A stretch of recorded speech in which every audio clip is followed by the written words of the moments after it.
पाकिस्तान की इंग्लैंड से इबरतनाक शिकस्त के बाद बहुत सारे एक्स क्रिकेटर ने पाकिस्तान की क्रिकेट के बारे में बातें की हैं।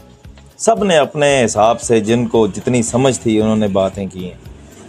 लेकिन जो शोएब मकसूद पाकिस्तान की तरफ से एक ज़माने में खेला करता था, मिडल आर्डर बैट्समैन, वो लम्बे कद वाला, छक्के भी बड़े लम्बे लगाता था, उसने जो बात लिखी है ना भाई, मेरे तो दिल को लगी और आपके भी दिल को एग्जैक्ट लगेगी। वो बात है ही बड़ी कमाल की। अच्छा, शोएब मकसूद भाई कहते हैं कि जी साहब ज़्यादा फरहान पीएसएल में ओपनिंग करते हैं, साइम अयूब पीएसएल में ओपनिंग करते हैं, बाबर आजम पीएसएल में ओपनिंग करते हैं, फ़खर जमान पीएसएल में ओपनिंग करते हैं, हत्ता कि उस्मान खान भी ज़्यादातर पीएसएल में ओपनिंग करते हैं, ख्वाजा नाफे भी पीएसएल में ओपनिंग करते हैं, सलमान अली आगा नंबर 3 पर बैटिंग करते हैं। मुझे समझ नहीं आती आखिर हमारे कोच और कप्तान को क्या चीज़ ये सोचने पर मजबूर कर गई कि वर्ल्ड कप में ये कम्बिनेशन दुरुस्त है। बात तो सही है, हाँ, कम्बिनेशन बड़ा बनाया है, वीआईपी कम्बिनेशन। दुनिया भर की लीग्स में नंबर 5 और 6 पर बैटिंग करने वाले खिलाड़ियों को सबसे ज़्यादा बॉलिंग मिलती है, मिडल आर्डर, और वो फास्ट बॉलर जो डेथ ओवर्स में बॉलिंग करता है उसे भी सबसे ज़्यादा कीमत मिलती है। और हमारे पास ये दोनों चीज़ें मौजूद नहीं हैं। एक और भी उसकी ट्वीट है, 2 ट्वीट उसने किए हैं। उसने जो ट्वीट किए हैं ना, वो दोनों सही काम की ट्वीट्स हैं, यकीन करें। मुझे बड़ी पसंद आई हैं उसकी बातें सारी।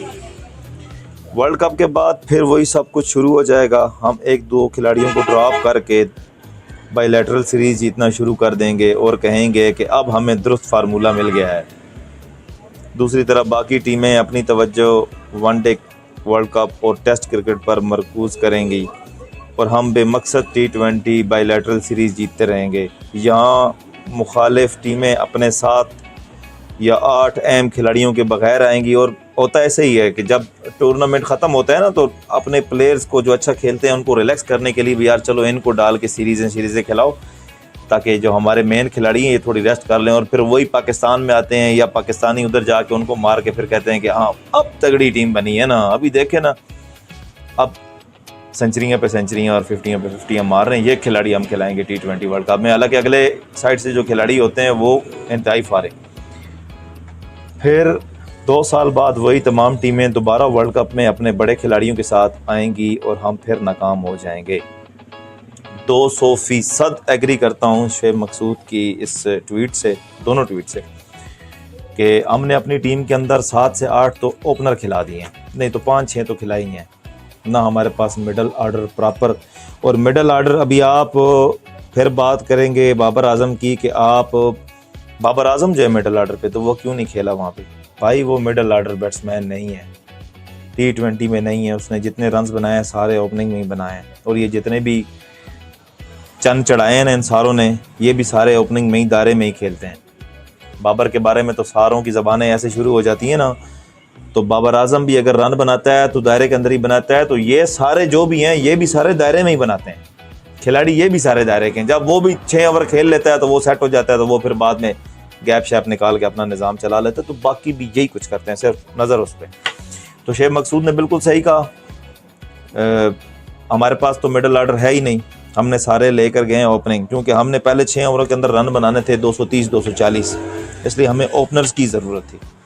तो इसलिए हमारी माशाल्लाह हालत भी ये हो गई है कि खैर होते तो हम हर बार इसी तरह किसी के ऊपर डिपेंडेंट होते हैं कि फ़लाँ जीतेगा तो फ़लाँ हारेगा तो हम जाएंगे। तो आज भी कंडीशन हमारी वही है पाकिस्तान की कि इसी तरह ही हमने जीतना भी है।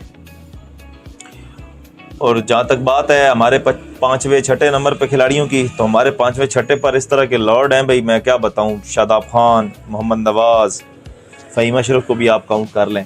अब एक मैच की वजह से बंदे को अब यहाँ पर तो नहीं बिठा सकते। हमारे पाकिस्तानियों की आदत तो यही है कि जो एक मैच अच्छा खेलता है तो हम उसको इधर बिठा लेते हैं और उसके गुण गाते रहते हैं, और जैसे ही वो एक मैच में परफॉर्म नहीं करता तो वो फारिग है हमारी तरफ से। तो ये सारे ही तकरीबन कम्बिनेशन जो है ना टीम का, आगा जी ने ऐसा VIP बनाया है और मैनेजमेंट ने, ठीक है, बहुत VIP अपना इन्होंने बनाया है, सही है। और बॉलर्स की भी आप देख लें, नसीम शाह बाहर बैठा हुआ है, नसीम शाह को किसी ने खिलाया ही नहीं भाई, यार आप भी आए हो, फंस गए हैं तो आप ही खेल लो। नहीं, ऐसे नहीं होता। अमूमन टूर्नामेंट्स में ऐसे होता है, लोकल टूर्नामेंट में भी ऐसे होता है भाई, यार अभी तो हम बाहर हो गए, चलो इनको भी खिला दो, जो आए हुए इनको तो मौका मिल जाए। इधर वो भी सिस्टम नहीं। हालांकि इनका काम था पिछले मैच में सलमान मिर्ज़ा, वैसे तो शाहीन शाह अफरीदी ना होता, चलो ये तो नहीं, अब शाहीन शाह अफरीदी ने 4 विकेटें ले ली तो वो को ज़रूरी था, नसीम शाह को खिलाना ज़रूरी था, इनका काम बनता था उसको खिला लेते, उसकी और बात थी और इनकी और बात थी। जिस तरह फ़खर ज़मान के बारे में सारे बोल रहे थे ना कि फ़खर ज़मान को खिलाओ खिलाओ खिलाओ, खिलाया तो देखा है ना, मतलब चलो 20 रन बनाए 22 बनाए, लेकिन कुछ नज़र तो आ रहा था ना कि यार वो खेलने के मूड में, वो खेलता वो मारता, लेकिन उन्होंने खिलाया नहीं उसे।